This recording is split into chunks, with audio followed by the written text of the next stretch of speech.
Okay, my friends, let's see what we've got going on here. Let me see if I can explain.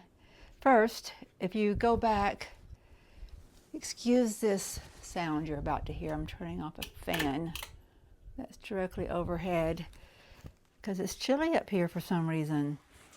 Okay, if you go back to the last couple of videos, I talked about the mat that I got out of this great bag, which will never ever be used to hold that mat again. But I need ideas from you. What do I use this for? Because it's a great bag. It's wool, you know, it's stiff, it holds its shape. It's zippered here, it's got the great handles. And maybe for putting a small quilt in, maybe for gifting a quilt. Maybe that's a nice idea. I don't know. But one darn thing for sure, it will never hold that mat again. The mat does stink, I will tell you that. I have it airing out in my dining room. So I'm going to need to adjust your angle here probably, but I want to show you what I have going on. I put our backing fabric on last night.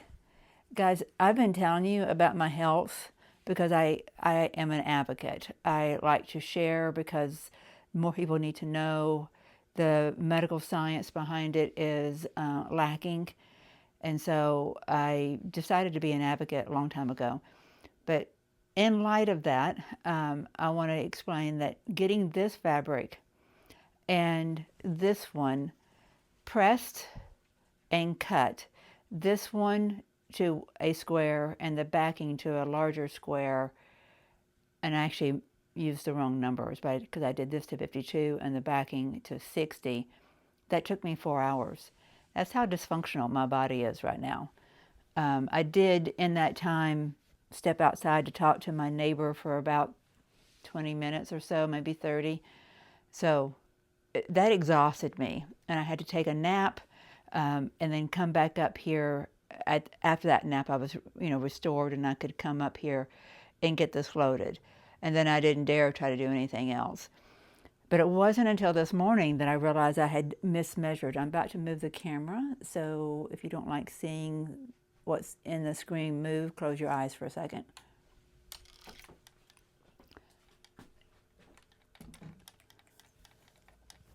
Point this down. That design board, by the way, is going to go above the couch. I just need to have someone come help me. Mark will do it when he's here probably because there's a nail up there and I don't dare get on a ladder to do stuff. Especially, yeah. There was a time whenever I didn't fully understand what all was going on that I would still get on a ladder when I put that up, and it was hard. But anyway, that is going on downstairs eventually. I first I'm going to show you, so I can put this aside. The batting that I have in here is Kyoto bamboo blend, and it can be stitched up to 8 inches apart. It's created with ultralight and super strong substrate, so your quilt will outlast years of repeated use and washings, even when your stitches are a full 8 inches apart. That's great, right? So it's a bamboo blend, cotton, 50-50 cotton and bamboo. I love the feel of it. I mean, like it feels like silk. The only thing, in my personal opinion, that compares to it is the Windland that I used in the last quilt that I shared with you guys, my grandson's quilt. Okay, so what I am understanding now this morning, because my cognition is better, is that this batting needs to slide over a little bit so that it's exactly even with this side of my top. Because the batting, did I put it on right? Hang on, let me think about this. No, it's going to be fine. It's going to be fine. I don't have to mess with anything because the batting is 45 by 60 and my square will be 45 inches square.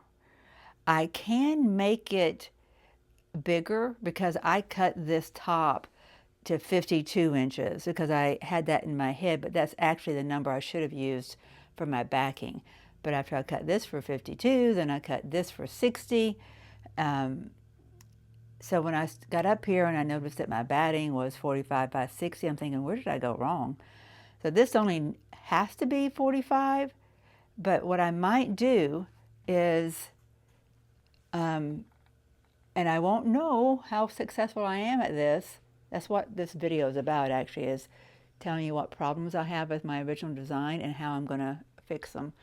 Is I can take this row right here of batting all the way down to the end, and I can take it and add it to the end.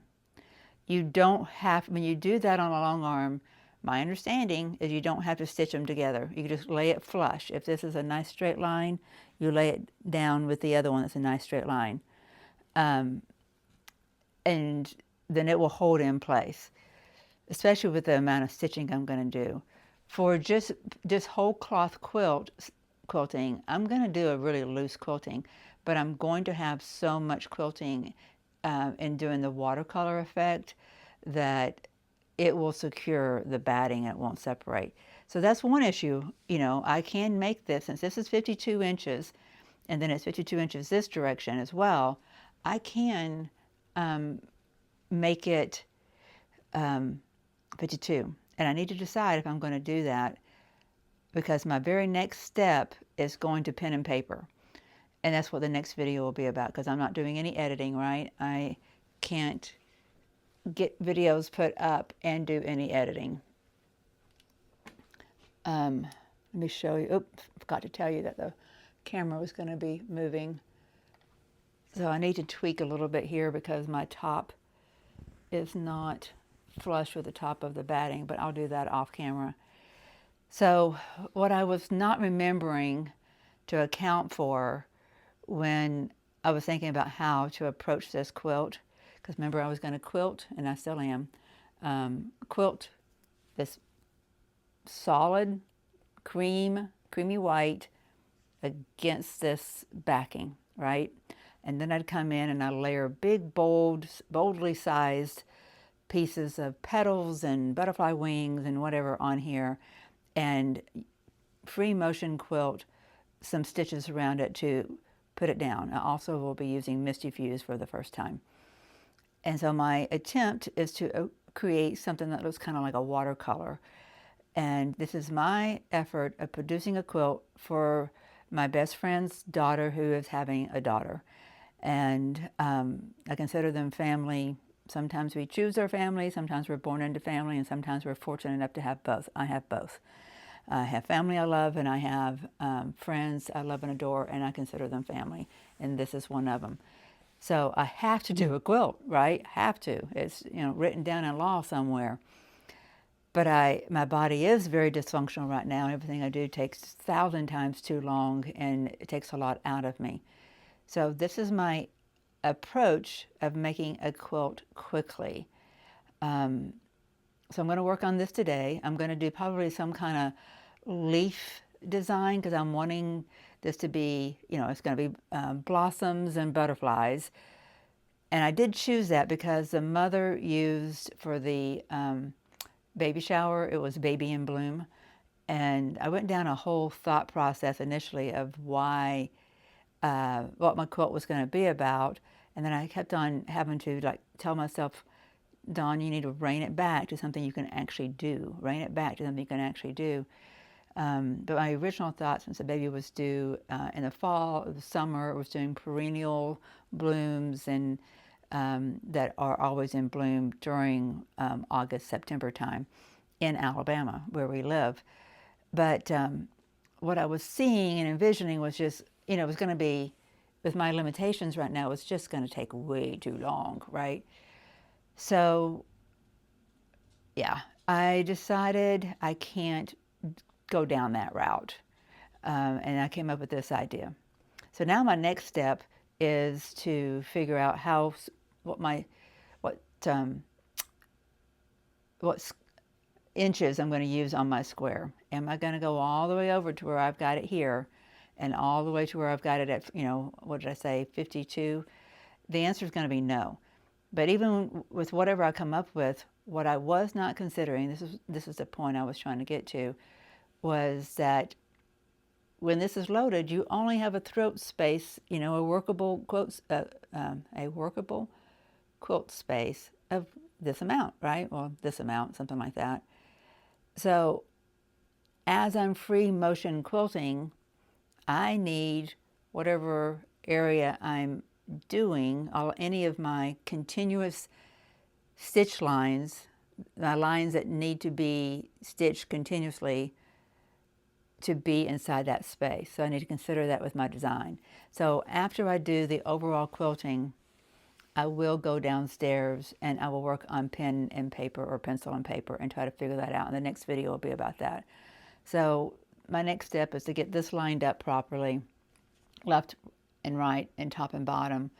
And then I will make that decision about what dimension I'm going to use on the square, whether or not I'm going to use this extra batting and take it around to the bottom, or if that would even be necessary. I know that I have this measured out at 45 inches. I'm sorry, that's totally incorrect. I didn't mean to say what I just said. I know that the batting this direction is 45 inches. So if I just go over 45 inches, I will get a 45-inch square quilt, which is a fine-sized quilt, and I won't have to do any piecing of the batting. And then it would be nice and easy. And that's probably, because everything needs to be easy for me right now, is probably the way to go. Probably the way to go. So that's just an update of where we are.